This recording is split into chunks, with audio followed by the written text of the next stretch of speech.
Hello, everybody. Welcome to the most recent installment of Homeroom with Education Leaders. We've got a really great webinar lined up for you today. We've got some great guests here to talk about parent engagement. We'll be getting started at right around 3 minutes after the hour, just to give everyone a chance to get out of the waiting room. So we will get started very soon, but if you have any questions while we're waiting, please feel free to submit them into the Q&A because we'll have a good amount of time at the end of today's discussion to get some of those questions answered live. So feel free to enter them now if you have any right on the tip of your tongue.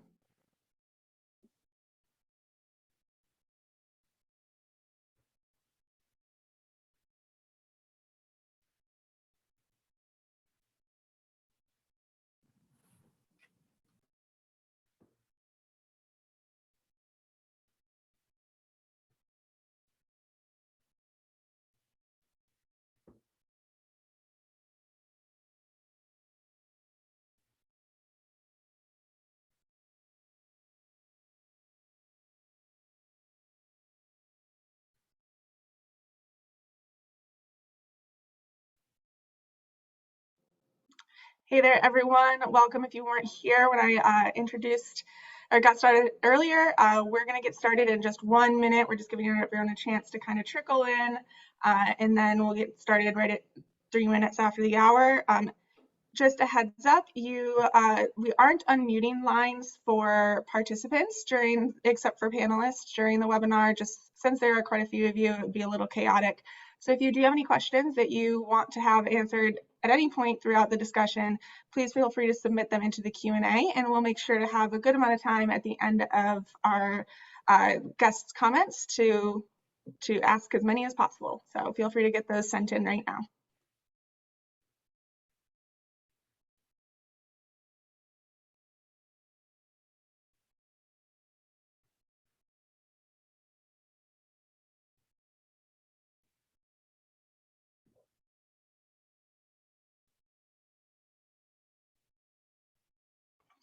Okay, everyone, welcome to the latest installment of Homeroom with Education Leaders. My name is Julia Cunningham. I am the Deputy Director of State Engagement here at the Hunt Institute, and we are really excited for today's webinar. We think it's really timely as we're going to be talking about post-COVID-19, although when we came up with that title, we thought that maybe we'd be in post-COVID, so I guess inter-COVID COVID-19 parent engagement.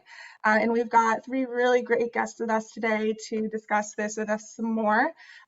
Dr. Stephanie Burridge from the Minnesota Department of Education. She's the Deputy Commissioner there. Rafael Alvarez, who is the Superintendent for Bronx District 7, with New York City Public Schools.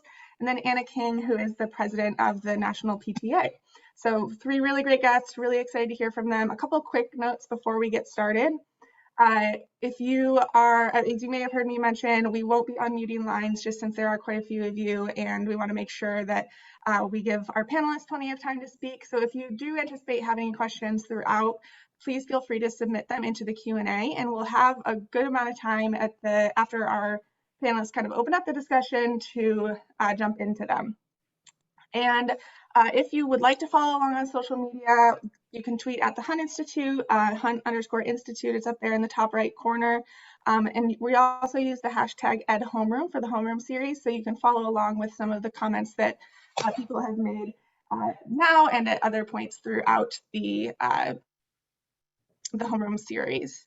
So with that in mind, I want to get us started right away and get through as much as we possibly can. And so I'm going to start today. We're going to hear from Anna King to begin. And Anna, thinking about the National PTA and thinking about, what you all have been seeing from a lot of your state affiliates, can you discuss what are some of the largest needs that we're seeing around the country in relation to strengthening schools' relationships with parents and families, and what are some of those effective strategies for doing so? What feels most relevant right now?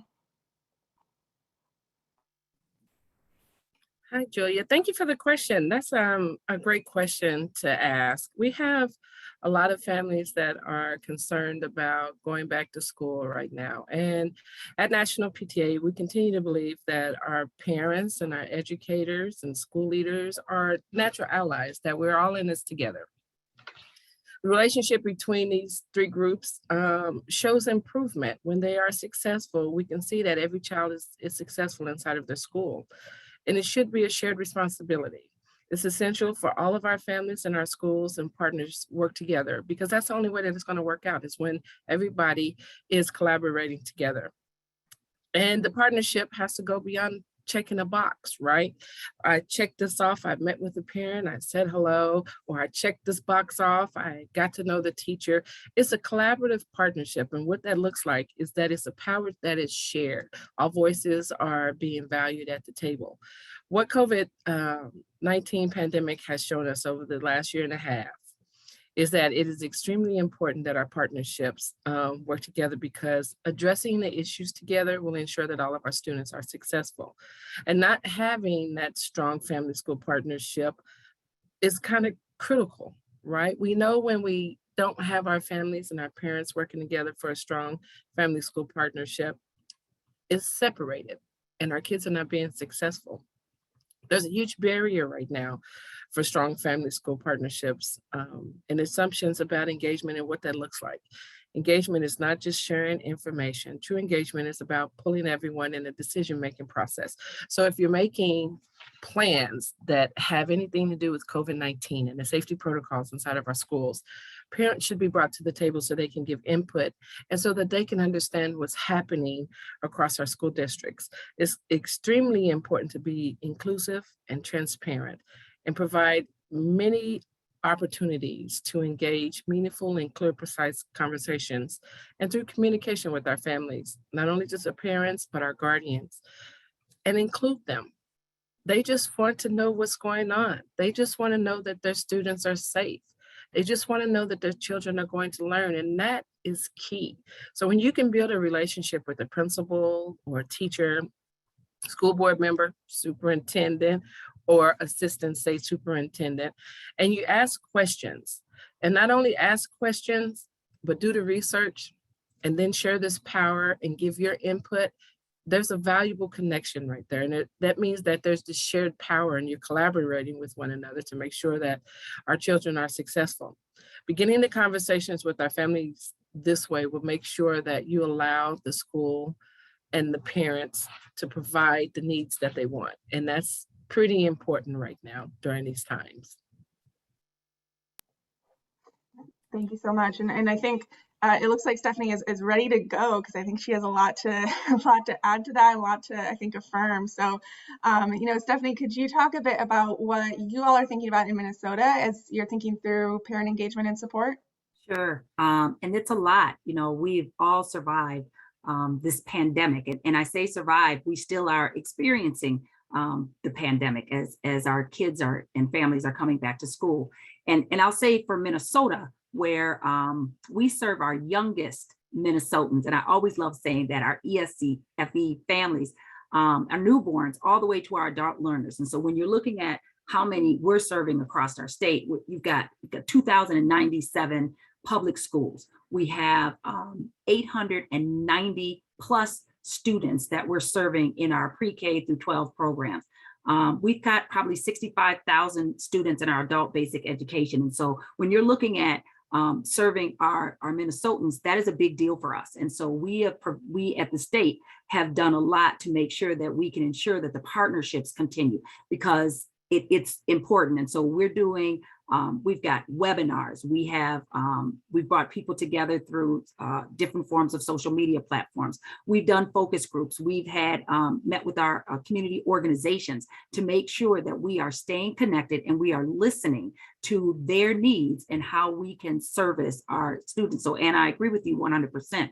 It's not just about having the conversations, it's about listening and working together in partnership to ensure that you're doing the best thing that you can do. Well, that of course resonates with me, because last year I was a sitting superintendent. As I've been a superintendent in Michigan and in Minnesota, that is the most important thing that you can do, is to listen to your families, listen to your students, and see to provide them the technical assistance. And that's how we create our structures, because if not, then what happens is we become barriers. And that's a big deal at the State Department of Minnesota, is that we really are working hard to eliminate the barriers and create systems and structures that make sure every student in every school has access and is able to participate in all the things that make our Minnesota schools a great system. And I can tell you what it comes down to for me, your zip code should never matter as to the support that you receive. And so we have to make sure when we talk about the equity and the access for all, that it is just that. It is equity and access to all. It doesn't matter your economic status. It doesn't matter your gender, your identities. It doesn't matter your ethnicities. How are we making sure that we're servicing all students? So we have really worked hard to make sure that we're listening to our families to ensure that they're getting the supports that they need, as well as the teaching staff as well, so that they can meet the needs of our students as we move forward. Thank you so much. And we've got the national perspective and a bit of a state perspective here. And now Superintendent Rafael Alvarez, who's with Bronx District 7. Rafael, can you give us a bit of a district perspective? What are you all thinking about in Bronx District 7 when you are thinking about supporting your parents right now? So thank you for that. I echo what Anna and what our Deputy Commissioner has shared recently in terms of how we have to work with our families. I think most importantly is breaking the silos of the systems that have already been created. So we often are really good at creating systems and structures. We're not often really good at ensuring that those systems and structures are communicating with each other in a way that thinks about the whole child. And so coming from the poorest congressional district of the United States, it's important to think about what this pandemic has done now and what has it done before and where are we going forward. And in thinking so, or in doing so, I think about all the adversities we faced prior to this pandemic and thinking about they didn't change during the pandemic. They just highlighted what we were facing, right? And so when I think about how do we provide that support in conjunction with parents, it's bringing them to the table to help make the decisions that are going to impact them as a community. So some of the things we've done are providing surveys to the parents and students. They're called panorama surveys to ensure that we're getting the input from parents to think about what are the support services we're giving. Oftentimes in education, we think about how are we educating our parents about education? But how about spending some time about educating on parents are things that they actually need to better their lives in order to be able to support their children in different ways. And so here in District 7, we're fortunate to have a family leadership coordinator and a family support coordinator who support the district. And in doing so, they support what we have our parent coordinators at every single school that serve as the liaison between the school, the PAPTA, as well as the parents who necessarily need the supports. We've worked in conjunction with non-for-profit organizations across the district and beyond to identify what are the supports parents need. A simple example of that is we all need technology. And we ensured that it wasn't a privilege in District 7, we ensured that it was a right. And so we ensured in partnership with T-Mobile and several different organizations to ensure every single child in our district had technology. But more importantly, we're talking about parents today, right? How do we engage the parents? We made sure that parents who needed technology received technology to support their children. And so we provided professional learning to the parents around how to use the technology. We created essential units of study that are around project-based learning in order to support parents and what their children were going to be doing at home during pandemic and now post-pandemic. As you know, New York City opened all of its schools yesterday to all in-person instruction. And I had the privilege of opening with the mayor as well as the chancellor of New York City, our schools yesterday. And in going to our almost 24 schools in the past 2 days, I'm thrilled to see that children are back, but also parents are looking to be more engaged and they're frightened. And so rather than pushing them away, we have to figure out how do we bring them together, and we have to provide services to them as well as their children. And so it's not just about educating the children, but also how do we educate the parents or learn from the parents as well. So there's 3 words behind you that you see that I'm seeing myself. We live by those words in District 7, engage, because we have to engage our community, but then we have to elevate them by giving them the knowledge. And then we need to empower them to lead their own district in conjunction with those who are a part of that district. And so that's how we do it. Yeah.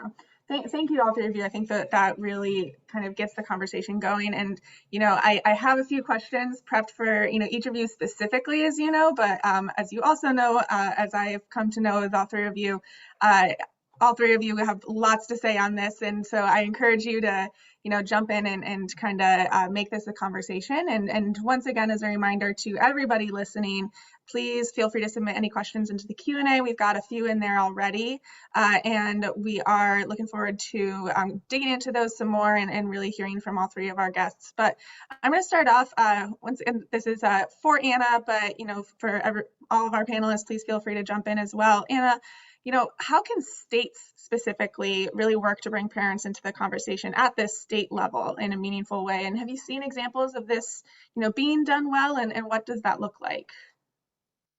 That's a great question, right? And you've already had the answers explained right here by my two colleagues, right?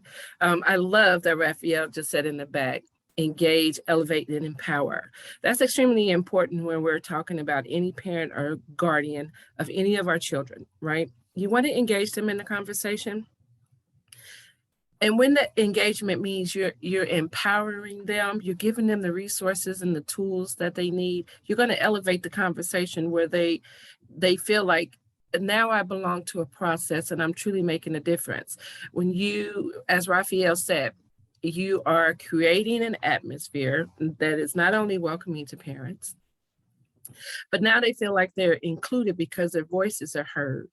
And they feel like they're at the beginning stages of creating a welcoming environment because they have given input to create policies and to make change, not only in their school, but in their community. There's nothing more important than an empowered parent or a family member, right? We say parent a whole lot, and sometimes we forget that there are a lot of our families that are not being raised by parents. They're being raised by guardians, grandmothers, granddaddies, siblings, right? Aunts and uncles. And so I'm always going to say parent and guardian, or just families, because that's what it is. And when you do that, you elevate that. And I love that you have that behind you, Raphael, because I was looking at that before we got started. That's key, is elevating and being inclusive to the conversation, which is extremely important. And we have seen some stuff that has happened in these partnerships. Texas, actually, despite everything going on in Texas right now, right? Texas has a state law that actually requires our districts to adopt plans and policies and strategies that engage the parent voice, which is critical. And as a part of that, they have also provided guidance for developing and implementing family engagement plans, which is key because the family engagement plans are extremely crucial and important when we're talking about the strategies and their actions that affect our schools. They've also created engagement campaigns that they can work on with resources and tools to help their parents elevate that voice by empowering them. Engagement. I'm going to have to, Raphael, I'm going to have to work on trying to get that from you because I just absolutely love it. But yes, we do have a lot of great examples in Texas. Despite what everybody's thinking, sometimes they focus on a whole lot of stuff that is about building partnerships and collaborations with their families, which is critical. Yeah, thank you. And Stephanie, once again, thinking about the state level perspective, how can the state support parents and districts as they work to really build trust with one another, and especially thinking about a lot of these marginalized groups who inherently just don't trust the school system for very valid reasons. How can we make sure, or what can states do to make sure that they're kind of facilitating those relationships and really stepping in when people need that extra support? So I can say that in our state in Minnesota, when the pandemic started last year, and I appreciated this from our government and from our governor and from MDE, is that he made sure that all of the first line workers and those who needed support still could come into the school. So whereas many said, hey, our school's closed, we really didn't. We were still open and we were providing support. In fact, for our first line workers, you did not have to pay for childcare. All you had to do was bring your child to the school system, and that was provided. That support was provided so that you could take care of our community. So when you talk about what state systems do, and that led to my conversation earlier, this is around the partnership of that. And you're right, as families struggle with trusting our systems, we have to build ways where that happens. And so we listen to our families to make sure that they were taken care of and our kids were taken care of. One of the examples that I gave, and I share this all the time, we still had our buses running even through the pandemic. And people would ask the question, why are your buses running? because our families know and our kids know when they see that bus, they need support. They know that there's someone coming to help. And so that was a really important way that schools were able to still meet the needs of our families through meals.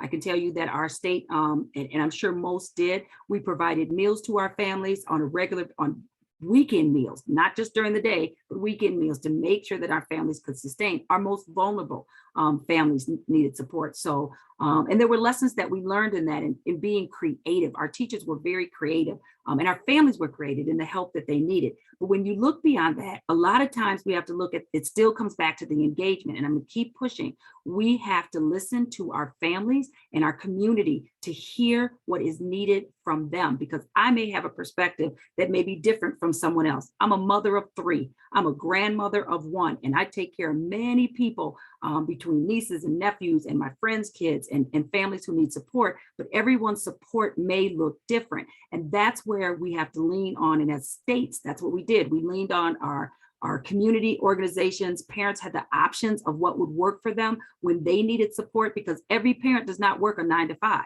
And so how do you make sure that you're providing that support that meets their needs? The next piece, that at the federal level, there were federal relief dollars that were provided to and designated to schools to provide the support. And as you know, there are 3 big relief packages that included funding for education. That was critical. The third phase that we're in right now, the American Rescue Plan, we have an opportunity to look long term and really think about how we strengthen our relationships and our connections in our schools. Now, this has been an opportunity, and I can't speak on every state, but in our state, we required that our parents had to be a part of the conversation.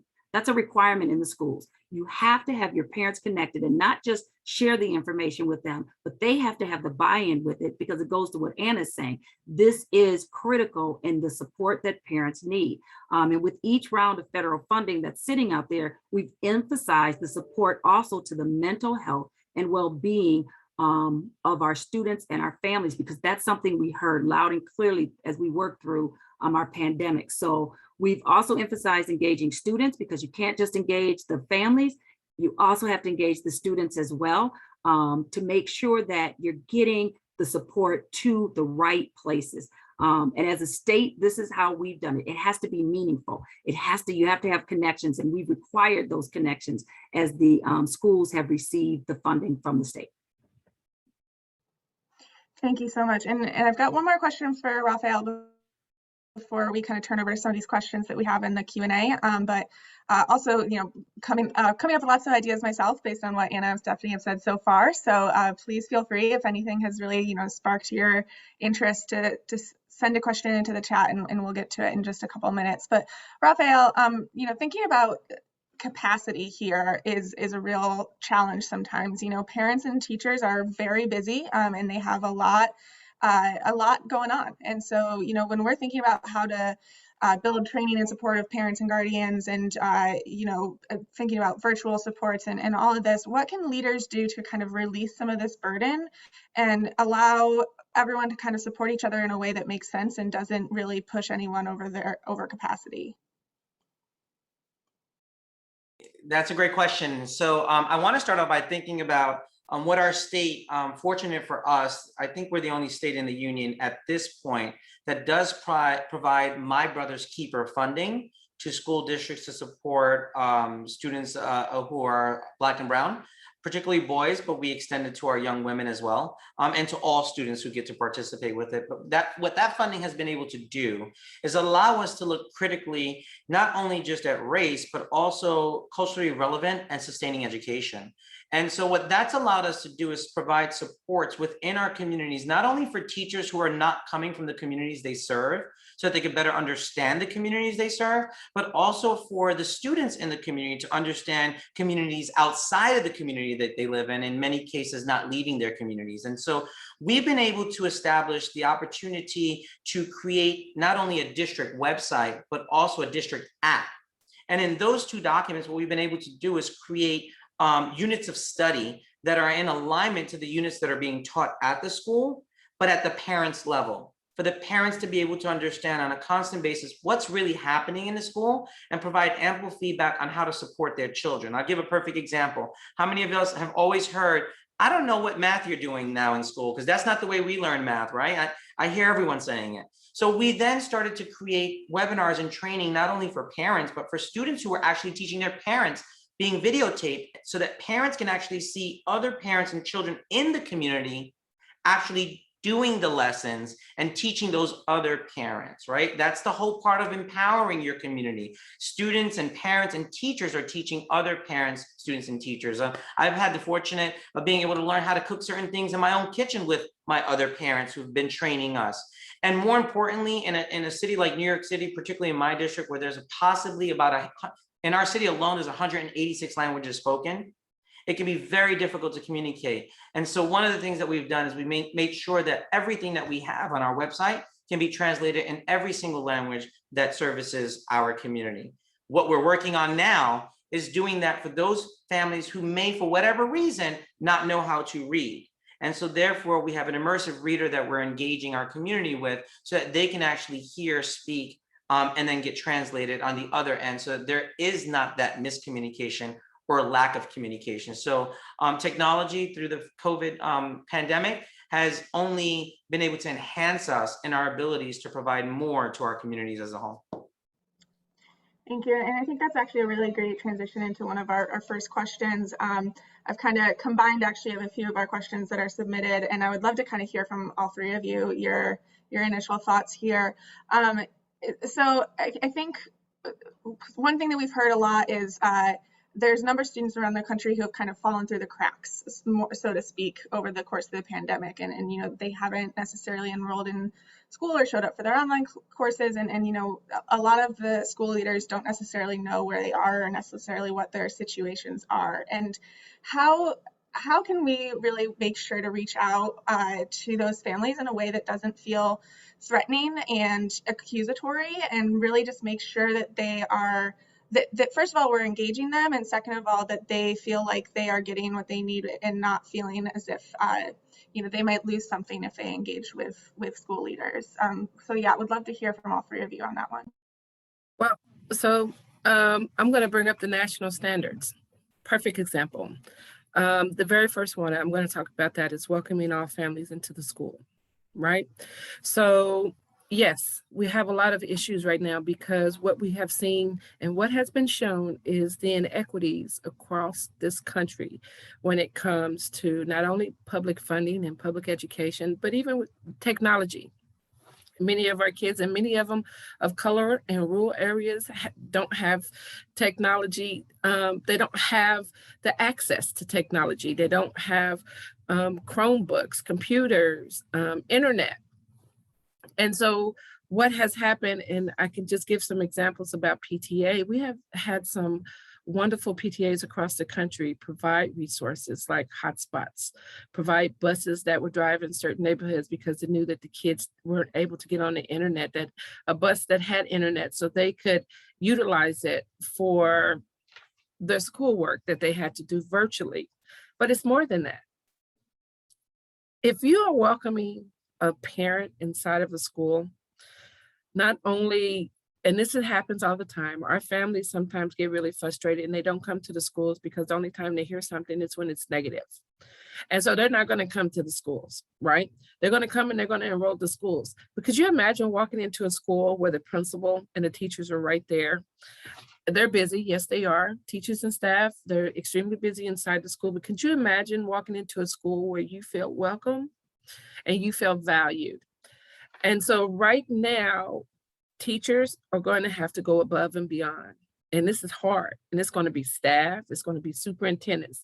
Raphael just said that he gave an example before we even started talking about him having to talk to a parent outside, saw an issue and went and directed it, went to the issue and helped this parent through a conversation. These are the things that are going to have to be necessary in order for our families to get more engaged inside of our schools. And understand too, that we have kids, students right now, they're focused on making sure that they have a roof over their head. So if their families have lost jobs, they're focusing on work right now to make sure that they don't live on the street. So we have to meet them in the middle and not it be punitive, but it be a collaboration of, well, how do we give you what you need to be successful? That's how you're going to get families in there where they feel the value and they feel like this is really unity, that you want to include me in this process. I want to also add, if I can, because it's so important. And Raphael, you talked about this. Many of the districts adjusted and used their funding to be one-to-one for families. Well, here's what it showed. And as I said, I was a superintendent last year. What it showed for us, we had outstanding connection with parent-teacher conferences. Things that we've learned from the pandemic, here's the difference. Our parents were showing up because they could show up. They were in their homes. So it was a great connection because you said it, Anna. There are times when parents walk into the schools and they are terrified to walk into the schools for many different reasons. They may have trauma from their past, or things are just not where they need it to be right now, or just where they are in their lives. So to be able to have that connection and to be able to be comfortable in their own space to talk about their families and to have that support, we saw that huge change with our families, and families that we normally did not see, we saw on a regular basis because it was comfortable to them. And those are the things that we're going to have to make sure that we don't go back to and say we're going to go back to a system that may be antiquated, but that we continue to move forward in ways that meet our parents' needs. And you said it. I had a parent just Sunday that reached out to me and said, I need help. I struggle reading. My child, I need some help and I don't know where to go. That's our job. It doesn't matter that I'm deputy commissioner or the superintendent or not. It's our job to be able to help our families with the support that they need and find someone. In our state, we have equity specialists that are typically at most districts just for that, so that they can work with our families who need support and they have someone to sit in a room with them when they're at the school or when things may not be going the way that they are, or when things are going well, but they know they have a point of contact that is a support system for them. So in the state of Minnesota, we have equity specialists in our schools to support our families in that way. And Anna and Stephanie, thank you for bringing that up. One of the things that the two of you have shared, which is what we've been doing as a district, is really thinking of working outside of the silos. And so we've been making connections with local authorities and communities. So you would imagine that we're also facing things like Black Lives Matter and racism and so many different things that are going on. And in our community, we face all of it all at once. And so thinking about where do we build partnerships instead of tearing down each other. And so a lot of the things that we did in order to make those connections, and this is kind of jumping into helping answer Sarah Hannawall's first question in the Q&A and thinking about how do we get rid of some of that anxiety that's going on. Fortunate in our city, we did a homecoming.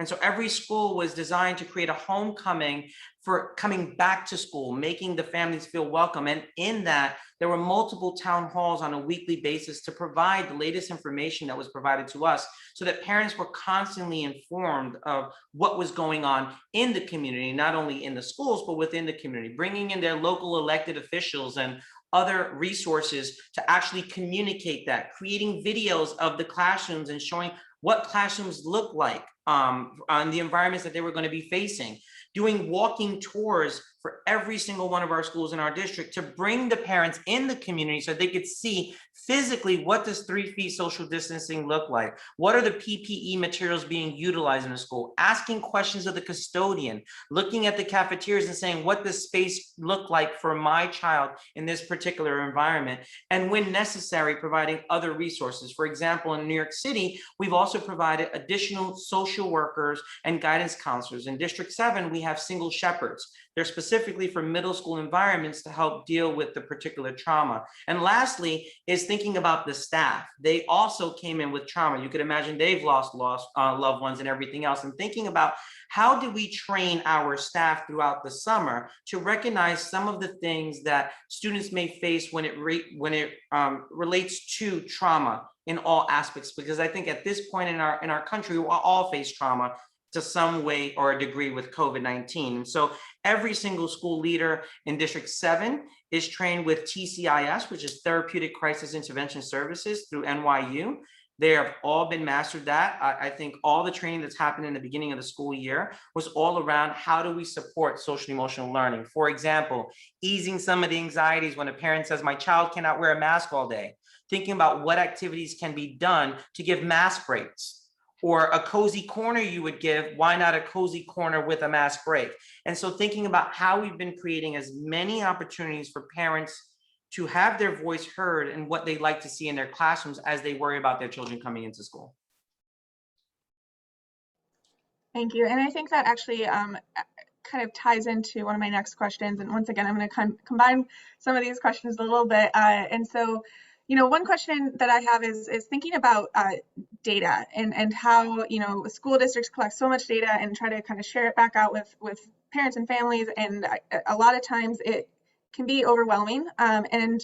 And then also, Raphael, you mentioned some of these surveys that you shared throughout your district. And so one of the questions from Sharon here is around, what is contained in those surveys and how does that kind of process look? And so thinking about both qualitative and quantitative data, how can we really make sure that we're collecting information that really matters and then sharing it back out in a way that matters and supports the district and parents in making really sound decisions? Once again, would love to hear from all three of you on this one. Yeah, sure. So let me start off with New York City has a learning environment survey that goes out to students in middle school and above, as well as all parents across 3K through 12 in our school district as one whole New York City. So that's 1.1 million families. So that survey usually provides information on rigorous instruction, thinking about the leadership, thinking about the engagement, but we go a little step further in District 7. We're using the social emotional learning panorama survey and PASS survey. These are surveys that are selected questions that are used to engage an understanding of a family's perspective and a student's perspective of how they feel supported in a school environment, which is a little different than just doing a survey about what you think about all aspects of the school. So this is really tying into the social emotional learning aspect. Why was that critical? Because we know children are coming with trauma. Oftentimes it's easier for them to express in a survey than it is for them to express to a particular person. And so we're going to be able to catch some of those things that we need to speak to students individually with a social worker or a guidance counselor or a trusted person in the building, because we've gone to the aspect of not only thinking about guidance counselors and social workers, but who's that teacher that I trust the most in a high school that I feel more comfortable speaking to? That's the first plan of action for that particular student if there's a crisis involved, right? But really thinking about engaging the parents also in the school leadership teams, which they're mandated participants of, and thinking about what are the selected questions. In order for me to gauge what's happening as a district, we allowed for principals, assistant principals, and CEC members, which are parents who are voted in, as well as PAPTAs, which are part of the President's Council, to kind of come up with what were those questions that were going to be asked across our district, across all of our schools. And it was important for us to get one measure of understanding what's happening across our districts, but getting input on which kind of questions. What we did, which was really important, that came from parents as well as administrators, was, but we also have individual things that are happening as a school, and how can we address those particular questions? So we were able to add a section in the survey that allows for the district to gauge what's happening across, and then doing a small section that allows an individual school to ask questions that may pertain to their individual school as it relates to their school leadership teams deciding these are the questions we want to ask in our community. And that really, to me, is the first step of understanding what our community is facing and what our community is telling us we need to do in order to change what's happening in our schools. And I think that's just the first step. And let me be clear, that's just the first step. There has to be other steps that we do to ensure that families and parents are engaged in the entire process, as Anna shared earlier today.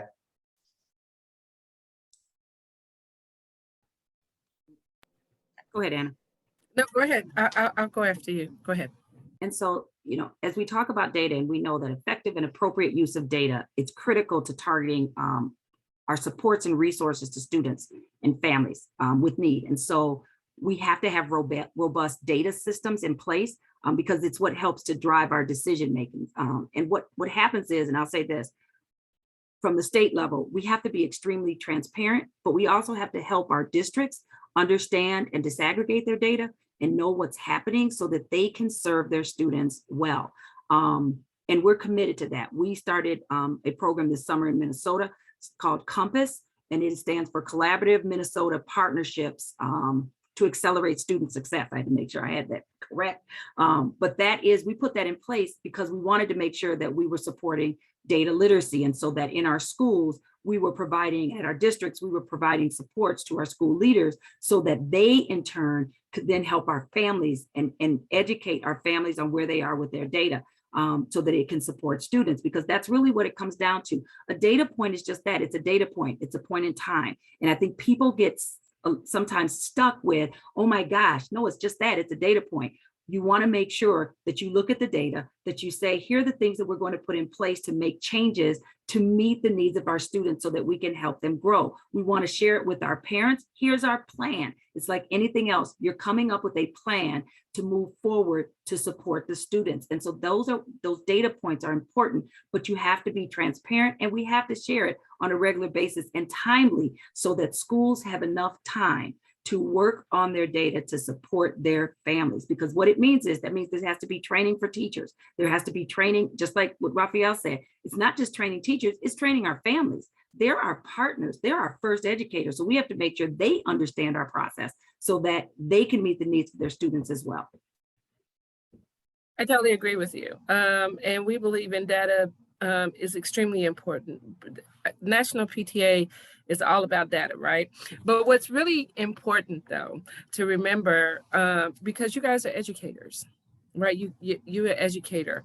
And so when we are providing data to our families, we need to share it not only in a timely manner, not after the fact, right, with the data, but it needs to be understandable to parents, because everything you guys just discussed, parents don't know nothing about that. And it needs to be provided with solutions, actionable solutions, and how each group can work together to solve the issue that is going on, because data is there to give you talking points and you find the needs of what's necessary to fix the problem. But if parents don't understand anything that you're talking about, right? Anything that you just mentioned, Stephanie, because I'm going to be honest, I'm not from Minnesota, and I'm a parent and I'm a grandparent. So I'm like, what are you talking about? And so when you educate me on what you're talking about with the data points in a timely manner, where it's not after the fact, like this school has an F. Well, why did you get an F? Well, here's the step to show how we can make sure that this doesn't happen next year, because we already have a solution and it's going to include you. So it's making sure that it's really understandable for parents. It's critical that we have the data, but we got to know what it is. We got to know how important it is and how it's going to affect our children. Anna, I want to add on to that, because that is yes, and yes. We also do something too that is maybe different from other states, but we have a Minnesota student survey that we put in place and we conduct every 3 years for students in grades 5, 8, 9, and 11, because that is also our way of finding out.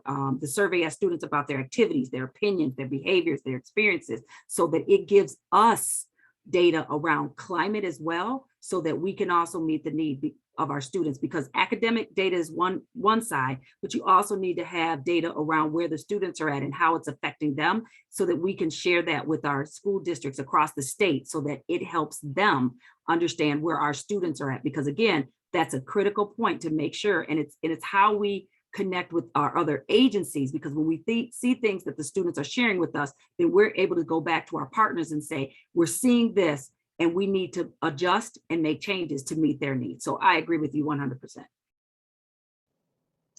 And this is shifting gears just a little bit, but I do think this is a really important question from Amy Stedgman. I apologize if I pronounced your last name incorrectly. But she asked, do family engagement strategies look different for younger learners, 3 to 5 preschool programs? And, what are really some of the really key points there? And I know, early childhood may not necessarily be an area of expertise here, but I'm sure, especially with Stephanie, you and Anna, both being parents and grandparents, and, having these experiences, would love to kind of hear your thoughts here as well. Everyone's thoughts, I should say. Go ahead, Stephanie.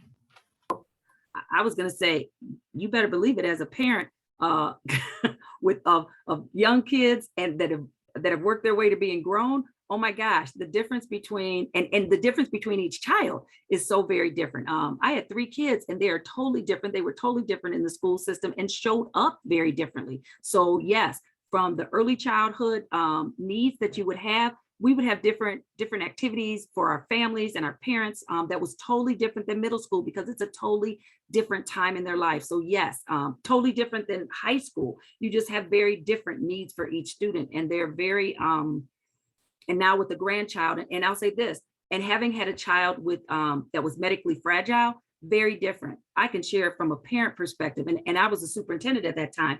Every time I walked into my child's 504 meeting, for probably the first 5 times, I cried every time because I was in my parent space. And so you talk about schools that have to meet the need. And I know there were times, and I was so thankful because I know people would look and say, here's the superintendent, but that is my child when I'm a parent. And that's why I have to say, as we sit here, our parents are the most important and our students are the most valuable resources that we have.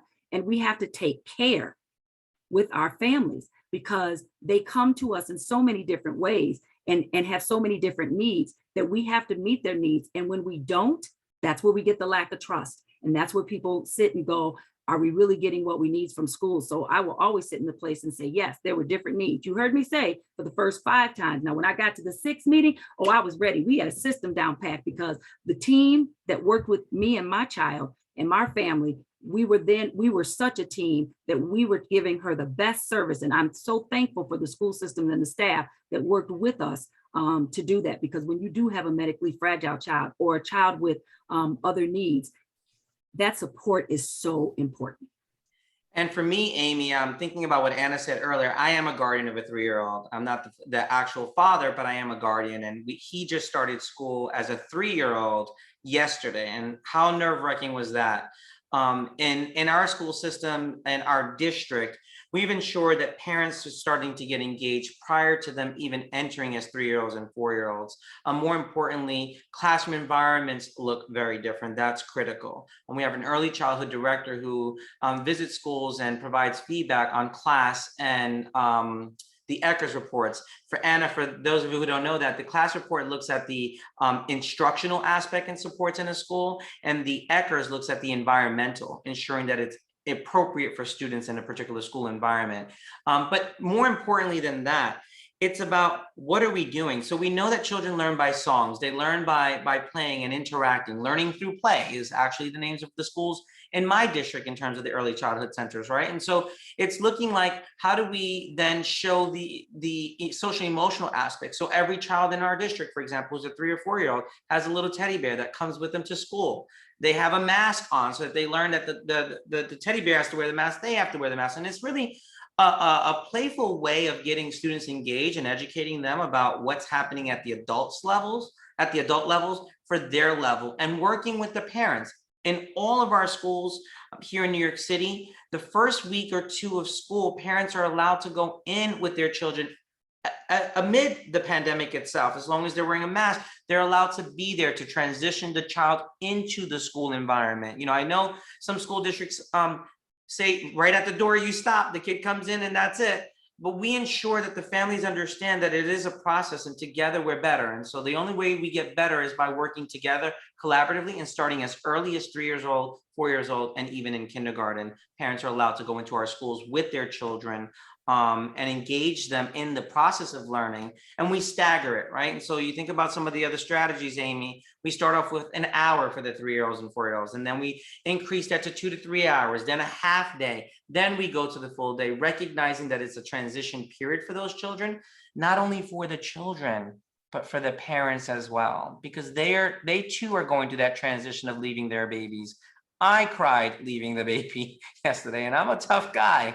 I'm being a former military, right? And I cried because it's hard to let your little one go entrusted in someone that you really don't know. And I'm also going to add, Amy, that was a great question, by the way. Every school district should have an early childhood development department.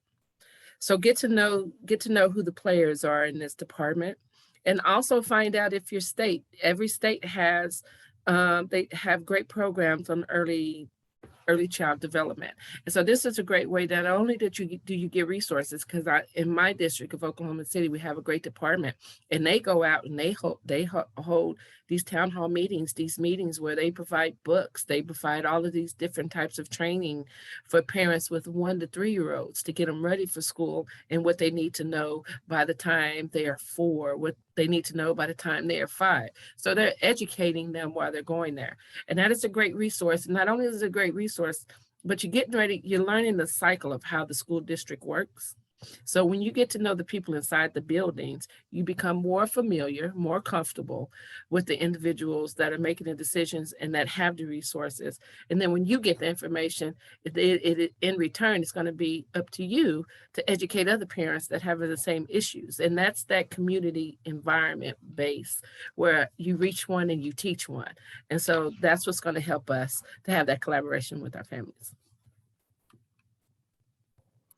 Thanks. And one more, I think we have time for just a couple more questions. If you have any last minute questions, please feel free to send them in and we'll try to get through them. Sharon had a question.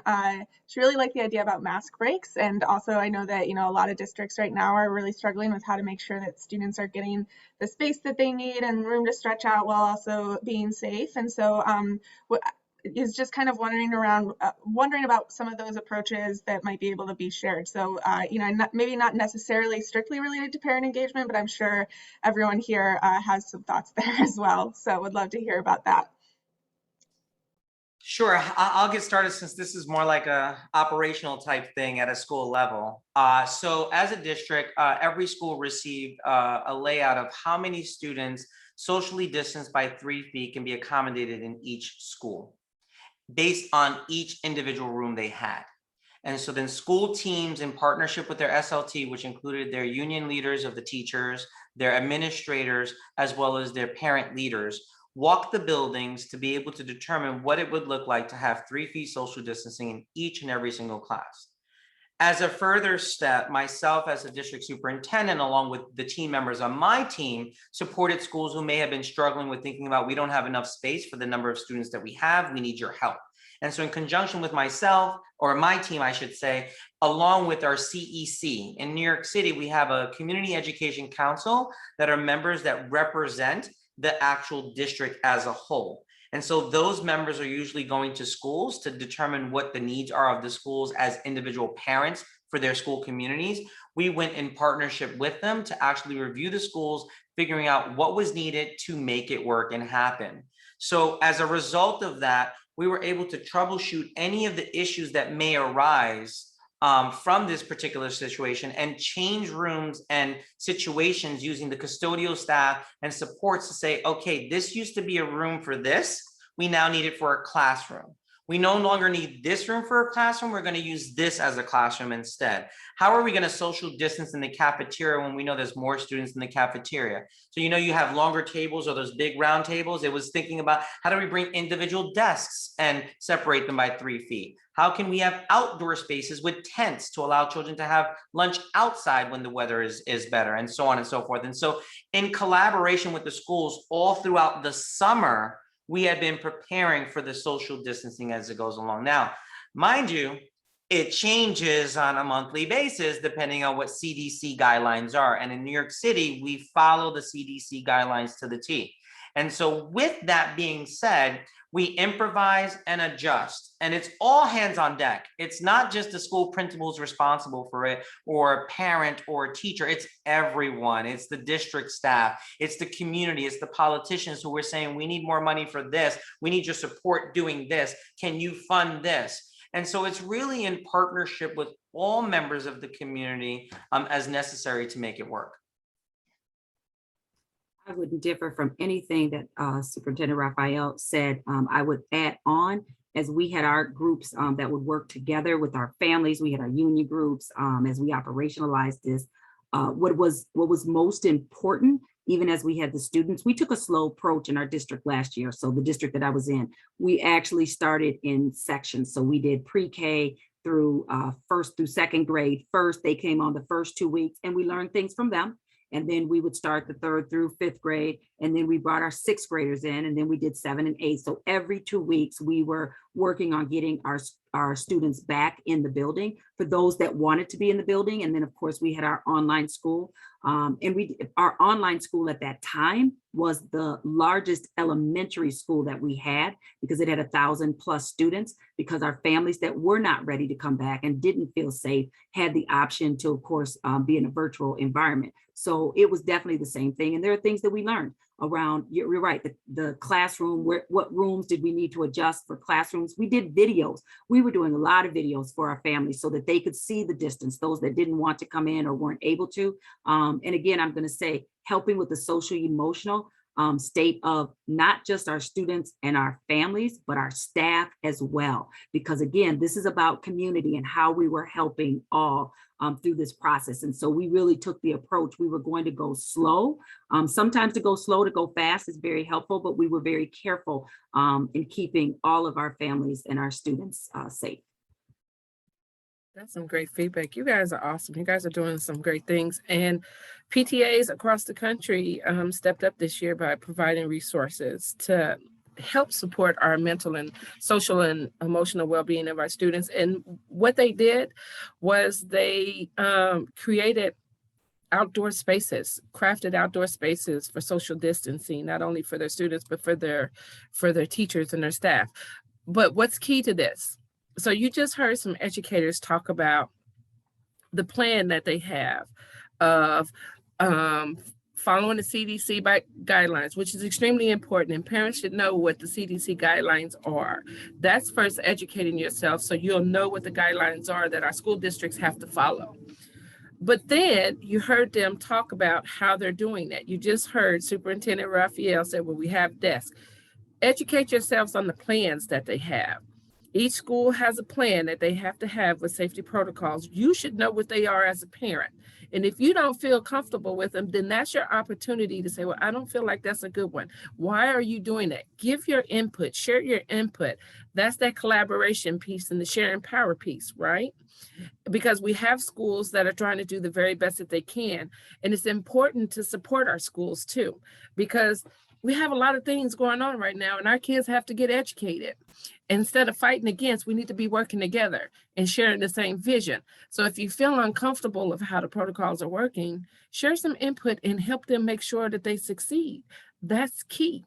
Not only on the state, the school level, but you can go up to the district. You have a superintendent right here and an outgoing superintendent, and now she's on the state board. Get to know the plans for the state, because they too. So it comes from the state, then it comes down to the district. So whatever the state say, the district has to follow. So getting to know the key players in the roles is going to be extremely helpful as a parent. So unfortunately, we've only got about 2 minutes left. I know it really flew by, but normally I actually have a specific question for all of our panelists to kind of wrap out as a quick round robin. But I feel like all three of you just have such great insights that I would actually just love to hear just your closing thoughts as we kind of wrap up today's conversation, and just what you would like people to think about as they're coming out of this conversation. So we'll kind of switch up the order. We'll start with Raphael, and then Stephanie, and then Anna, and then we'll just do some quick closing remarks. Thank you, Julia. I'm going to join your question with Carmen's question, because I want to be able to give credence to a question that she asked about what are the plans to address the learning loss that students have experienced with moving forward, and what does the funding look like? Thanks to our federal partners and our state partners and our local city council partners, there's floods of money coming into schools, at least in New York City. And we have been working diligently with our community as a whole, collectively, to determine how those funds are going to be utilized to support schools moving forward. For example, special needs students, we have the special ed recovery. Special ed recovery is going to be providing funding for after school and Saturday classes of support of not only enrichment, but also of engaging students in the work that they may have been lacking because of a remote status or any type of learning loss they have had. We have additional resources that are going out to schools for enrichment. So in District 7, we focused on project-based learning because we knew that going into the remote learning online standards, we had to address students in a different way that could engage them. But I remember what I said to you, being the poorest congressional district, the resources are limited. And we have to make sure, what Stephanie said was equity and access. And so to do that, we ensured that the project-based learning approaches that we took were things that were common things that any household would have, irregardless of their socioeconomic status, so they can engage collectively. And where necessary, we actually made deliveries as a district to families of materials if they needed those materials, pantry visits. And so really thinking about, if I leave you with one last thing for me as a superintendent in terms of parent engagement, it can't just be talking at the parents, it's talking with the parents, engaging the parents in the conversation so we can elevate their skills to empower them to reach out to the resources that are available within their communities. And so it's really not thinking in a silo, but thinking how we can build an entire estate, so to speak, because I live in New York City, otherwise I would have said a farm, but building an entire state or city on the premise of, if we work collaboratively, private industry, non-for-profit industry, local hospitals, local first responders, if we work collectively, we're going to be able to engage our children for them to see what it's like to work collaboratively. And that, to me, is the key of success in any district and in any household and in any system in our country. I'm going to leave you with, and there are many lessons that we learned, but some of the lessons that we learned, and this is still critical for all, is eliminating structural and institutional barriers to our students. And so at MDE, we launched this year our new Equity and Diversity and Inclusion Center for our entire state.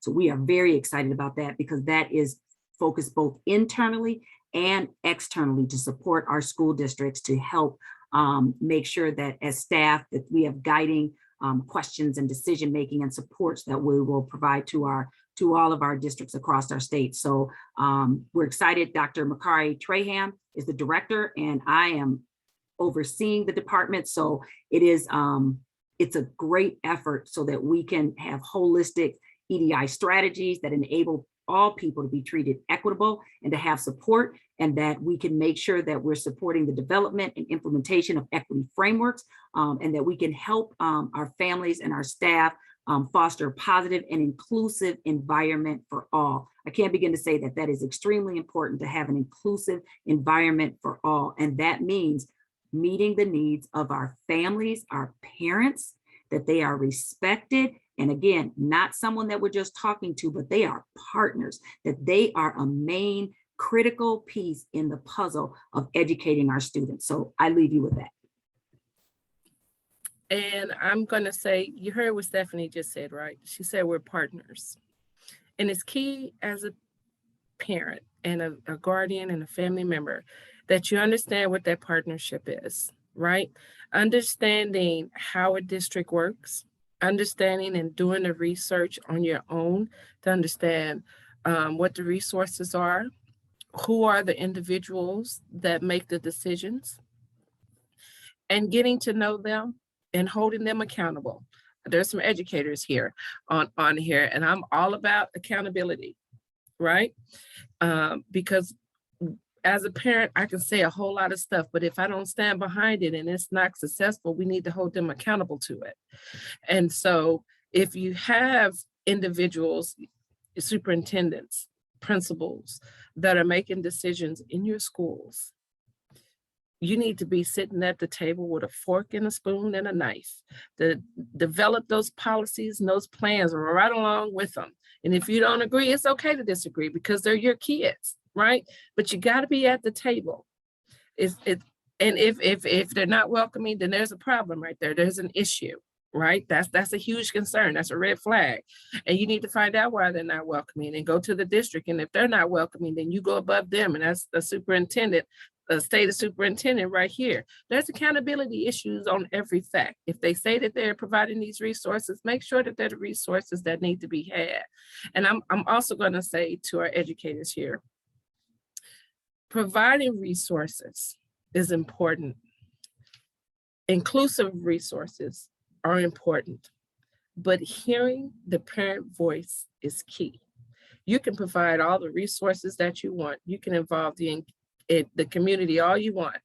But if you are not inclusive of parents and guardians, and you create resources that they don't need, then you're doing a disservice to the students in the school, because that's not empowering me. You're giving me something that you feel that I need that's going to help me be successful, and it isn't what I need. So that's that collaboration piece. That's that sharing power piece. The 6 national standards are standing out to me right now about how critical and how key it is as parents and guardians to make sure that we hold each other accountable, but we're working side by side to make sure that our kids are getting what they need.